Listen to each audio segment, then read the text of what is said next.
Buku Wahyu ini menerangkan tentang keadaan yang terjadi pada akhir zaman ini.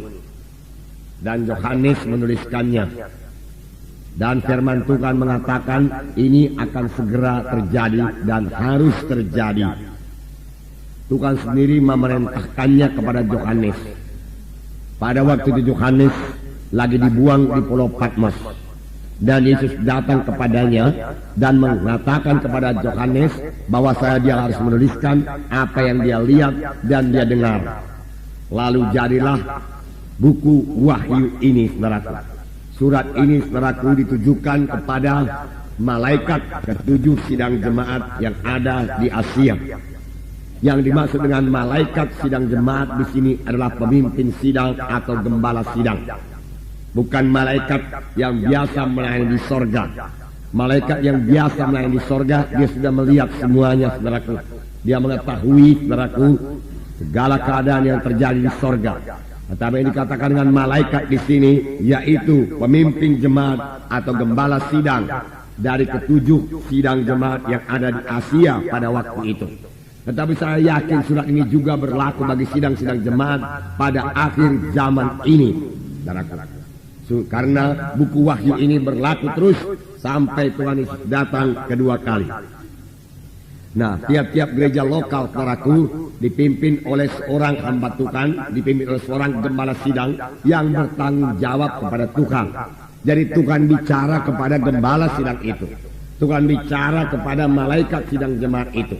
Dia yang bertanggung jawab kepada Tuhan. Memang dia dibantu oleh tua-tua sidang dan pelayan-pelayan Tuhan yang lain, saudaraku, untuk menyampaikan maksud Tuhan kepada sidang tersebut, saudaraku. Dikatakan juga bahwasanya Tuhan Yesus berjalan-jalan di antara ketujuh kaki dian itu. Ketujuh kaki dian itu, saudaraku, adalah jemaat atau gereja lokal. Kita katakan sekarang dengan gereja lokal. Yaitu Tuhan Yesus berjalan-jalan di antara ketujuh kaki dian itu. Tuhan Yesus begitu eratnya, saudaraku, dengan gereja lokal. Bahkan Tuhan Yesus sebenarnya menyatu dengan gereja lokal itu. Pada waktu, saudaraku, Saulus menganiaya sidang jemaat, dia dalam perjalanan ke Damsyik untuk menangkap orang Kristen untuk dipenjarakan maupun untuk dibunuh. Di tengah jalan satu sinar menerpa Saulus, dan Saulus jatuh ke tanah. Dan terdengar satu suara yang berkata, "Saul, Saul, mengapa engkau aniaya aku? Siapakah engkau, Tuhan? Akulah Yesus yang engkau aniayakan." Bagaimanakah Saul bisa menganiayakan Tuhan Yesus? Tuhan Yesus sudah berada di sorga pada waktu itu.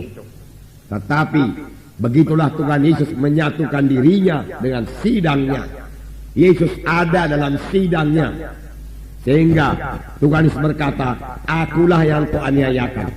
Memang yang kau tangkap adalah anak-anakku, yang kau penjarakan, yang kau bunuh adalah orang-orang Kristen. Tetapi sebenarnya perbuatanmu itu adalah perbuatanmu kepadaku. Aku yang engkau aniaya." Sampai sekarang pun demikian juga. Kristus begitu menyatu dengan sidangnya. Itu sebabnya sidangnya berkuasa. Itu sebabnya, saudaraku, pada waktu kita mengabarkan Injil, jiwa-jiwa, saudaraku, menerima keselamatan, bahkan menerima kesembuhannya. Mengapa? Karena Tuhan Yesus ada di tengah-tengah kita. Tuhan Yesus yang menyambut jiwa-jiwa itu. Sebenarnya lebih jauh lagi Tuhan Yesus yang membawa jiwa-jiwa itu. Saya yakin tidak ada orang yang kebetulan hadir dalam kebaktian-kebaktian Natal kita belakangan ini yang datang dengan kebetulan. Roh Kudus memimpinkan mereka datang karena Tuhan menghendaki mereka mendengarkan Injil.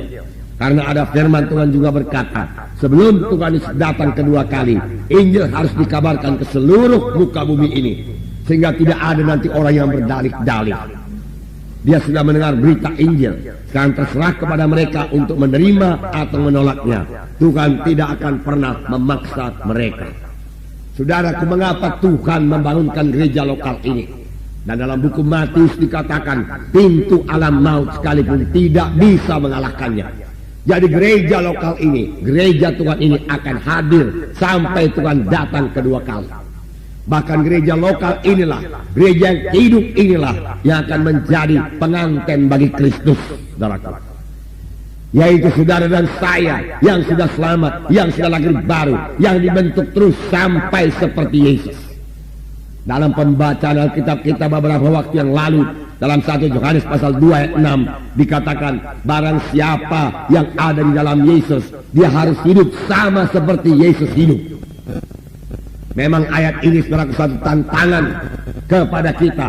Kalau kita memakai pikiran manusiawi kita, rasanya tidak mungkin kita hidup sama seperti Yesus hidup. Bagaimana mungkin kita ini manusia biasa hidup sama seperti Yesus hidup? Tetapi firman Tuhan tetap ya dan amin. Standar Tuhan tidak pernah turun. Tuhan minta kita hidup sama seperti Yesus hidup. Berarti kita bisa hidup sama seperti Yesus hidup. Mengapa, saudaraku? Bagaimana firman Tuhan 2 minggu yang lalu, saudaraku, dikatakan orang yang ada dalam Kristus tidak berbuat dosa lagi. Mengapa? Karena benih Allah tinggal dalam dia. Kita sudah lahir daripada Allah. Ada kehidupan Tuhan memasuki kehidupan kita. Dengan kehidupan daripada Tuhan itulah kita mengalahkan dosa. Sehingga dosa, maka setan tidak berkuasa atas hidup kita. Dalam kebaktian-kebaktian Natal, jiwa-jiwa ditantang untuk bertobat, meninggalkan semua dosa, meninggalkan semua kebiasaan-kebiasaan yang jelek. Banyak di antara mereka berpikir, saya tidak akan sanggup meninggalkan kebiasaan saya yang sudah begini lama mengikat saya. Saya sudah mencobanya beberapa kali, tetapi saya tidak juga berhasil. Memang dia tidak akan berhasil, saudaraku, sepanjang dia mencoba melepaskan kebiasaannya yang tidak baik itu dengan kekuatannya sendiri. Tetapi pada waktu dia mengandalkan Yesus yang di dalam dia itu, saudaraku, untuk membantu, menolong, saudaraku, menguatkan dia bebas, supaya bebas daripada ikatan itu, dia pasti berhasil, saudaraku. Dia pasti berhasil. Saya sendiri tidak bisa melaksanakannya, saudara sendiri tidak bisa melaksanakannya. Tetapi kita tidak sendiri, saudara. Yesus di dalam kita itulah yang melaksanakannya. Oleh sebab itu, yang kita berkata, bersama-sama dengan Yesus kita melaksanakan pekerjaan yang besar. Tuhan Yesus juga berkata kepada kita, pekerjaan-pekerjaan yang aku kerjakan akan kamu kerjakan. Bahkan pekerjaan-pekerjaan yang lebih besar daripada ini akan kamu kerjakan karena aku pergi kepada Bapa. Yesus sudah di sorga sekarang.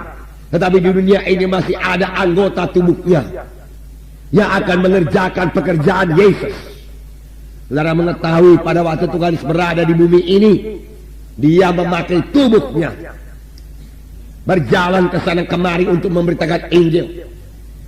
Dia mengulurkan tangannya menyembuhkan orang sakit.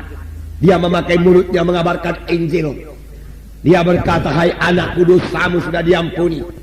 Memang 2 perkara baraku dilakukan Tuhan Yesus yang paling banyak dilakukan Tuhan selama dia di dunia ini, yaitu dia berkata kepada jiwa-jiwa, hai anakku, dosamu sudah diampuni. Kemudian Tuhan Yesus berkata, hai anakku, sembuhlah engkau daripada penyakitmu itu. 2 perkara ini senantiasa dilakukan Tuhan. Pada waktu Tuhan Yesus berada di bumi ini, dia berjalan dengan kakinya dan dengan tangannya dia meletakkan tangan. Sekarang dia sudah ada di sorga. Bagaimana dia meletakkan tangan? Bagaimana, saudaraku, dia berkata lagi, hai anakku, dosamu sudah diampuni atau mengajar?